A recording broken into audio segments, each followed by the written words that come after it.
Let's go over some secret weapons in Cyberpunk that you might not have yet or maybe completely missed during a main story mission, including a katana that is even better with a certain cyberware, and I will tell you where to get it, a katana that you've likely missed, and some other awesome unique weapons like Fenrir that just wrecks house. I'll of course tell you how to get them as well, so a like on the video would really help the channel out. And let's go. Let's start with that secret katana that you can get during the heist main story mission, so very early on in the game, although it's also very easily missable. During my previous video, I already talked about the Kangu unique pistol that you can find in Yorinobu's room during this mission, like after leaving the elevator.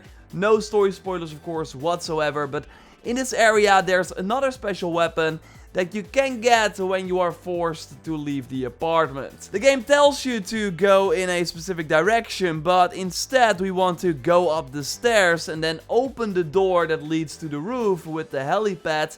Inside the vehicle there, you'll actually find a unique katana called Satori, with some insane stats. The damage of course scales depending on what level you are when you pick up the weapon. It has 10% bleeding chance, but the true standout is the 500% crit damage. So doing crits with this is insane if you are able to get the proper crit chance. The perk on the weapon says reduce base damage but increases crit damage significantly, and well, we totally see that of course. But even without a proper build around the crit chance, I still had no issue dealing a lot of damage with the weapon. I charge up the heavy attack and then take the enemies out very easily, including one of the mechs you actually encounter on the ground floor that will be attacking you. Take it out, and this will be your chance to get some legendary components already very early on in the game. 7. So high chance that you've maybe already completed the mission, because again it's like 4 hours in depending on how much side content you did. Otherwise, totally of course get the unique blade that will likely be amazing in some endgame builds. And I really want to thank Ben for talking about this secret weapon in the comments under a recent video. And of course, if you found some cool things in Cyberpunk, totally let me know in the comments down below or via the input@JorRaptor.com email address, and when I use it, I'll of course shout you out. A unique weapon that I really like the name of is Fenrir, of course named after the creature in the Norse mythology, and well, this SMG is a beast as well. In terms of regular stats, it's average with crit chance and the thermal damage and burn chance that actually applies to the perk of this gun as well, because dealing thermal damage has increased the chance to apply burn. And already thanks to the fire rate of this weapon, enemies will catch fire insanely fast. So almost every time you're using the gun, the enemies will be in flames, taking damage over time. The handling is great. It's really my favorite SMG that I got so far, and it looks pretty cool too, with the awesome reload animations, the skull on the gun. So totally a fun weapon that I would aim to get as soon as possible. You just have to go over here on the map. It's near that weapon vendor I told you about in my legendary weapons video.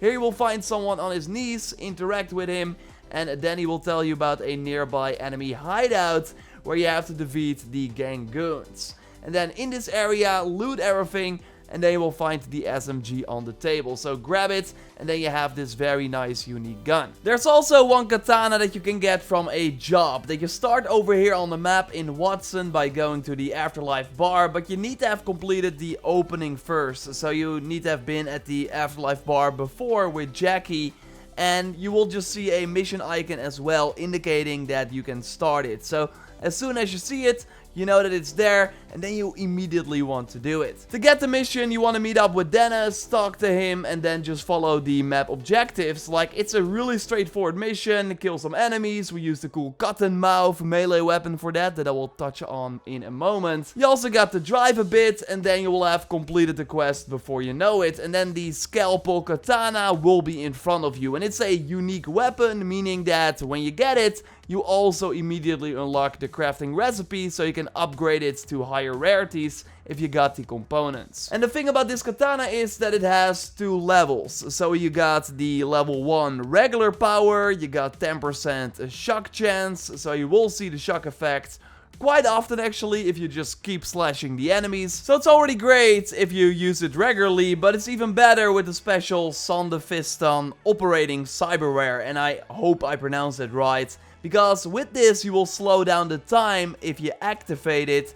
So that is already great for melee combat, but with this katana, you also get a 50% increased crit chance. So likely on top of the 24 that it already has. So you will crit almost with every hit. And also every hit will now have a bleeding effect. So a nice extra damage over time for as long as this slowdown time is active. So again, that is on top of the fact that slow motion will make enemies way easier to kill because they are slow to react. And normally with a melee weapon you are an easy target. During the slow motion that is also not really the case. Like, this combination is insane and will let you take care of a group of enemies really fast. So you need to get the cyberware for the full potential of this katana. And there are different versions of that. You saw the legendary variant in action in the footage I just showed, but there's also an MK2 version that lasts 12 seconds instead of the 16 from the legendary version.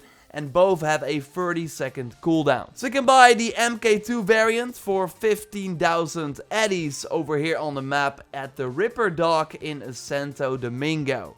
So go here for that one. And if you want the legendary variant, then you have to get it at Victor. So the first Ripper Dock you visit for 35,000 eddies. And also you need to have 15 reflexes. So get a low level version first, I think, when you just found the katana. And if you then really like it, switch over to the legendary variant. Moving on to another very cool weapon that you get from a Cyberpsycho. You find these sort of mini bosses, of course, through Night City. I really like taking them out. And they also carry some valuable loot. Like the Cyberpsycho over here on the map. His name is Alec and he has a very awesome LMG. You will of course need body 6 to be able to carry it, but if you are speccing that way anyways, then this is a great gun to get. It's already epic and it has thermal damage, the one that I got, with a chance to burn enemies and also the increased ricochet damage. And it's surprisingly nice to use thanks to the reduced horizontal recoil. So you can just keep firing, something that is of course possible thanks to the insane magazine. And now you do not have to adjust your aim that much. Like, sure, there is still vertical recoil, but if you get used to that, you will have an insane powerhouse. And even with 6% burn chance, you will still have enemies catch fire very often because you shoot so insanely fast. So kind of similar to the Van Rear SMG. And you see the Psycha scope on it, by the way, for an even better aim. So as I told you before in a previous video, you want to take out these Cyberpsychos with a blunt weapon, so they will still be alive when you can loot them. And our go-to blunt weapon right now is the Cut and Mouth, that you can miss during a main mission called the Space in Between, that you can do after the Automatic Love main mission. Like, without spoiling anything about the story, of course, there will be a point where you are in front of this fixer called Fingers, and then you will get up. But instead of leaving the room immediately, you want to check the bed behind Fingers for this really nice cane-looking melee weapon. It has two different elemental types, electrical and chemical, and also two status effects. It can trigger 10% chance for shock and 25% chance for poison. So then you get a weapon with some great damage, very decent attack speeds, but the main thing of course are the two different elements, making the weapon great against different enemy types that are, for example, weak against those specific hits. Like Maelstrom enemies are weak against electrical, for example, so then using this weapon is great. I also love the look. It's pretty large, kind of like a pickaxe in a way. We got the wire that goes to the top. Totally a weapon that I like to use a lot. Would be awesome if you could subscribe, because I got way more Cyberpunk content coming your way. A like on the video would really help me out. And totally check out my previous video on more special weapons you can get early on that you don't want to miss. For now, I will speak to you next time, and goodbye.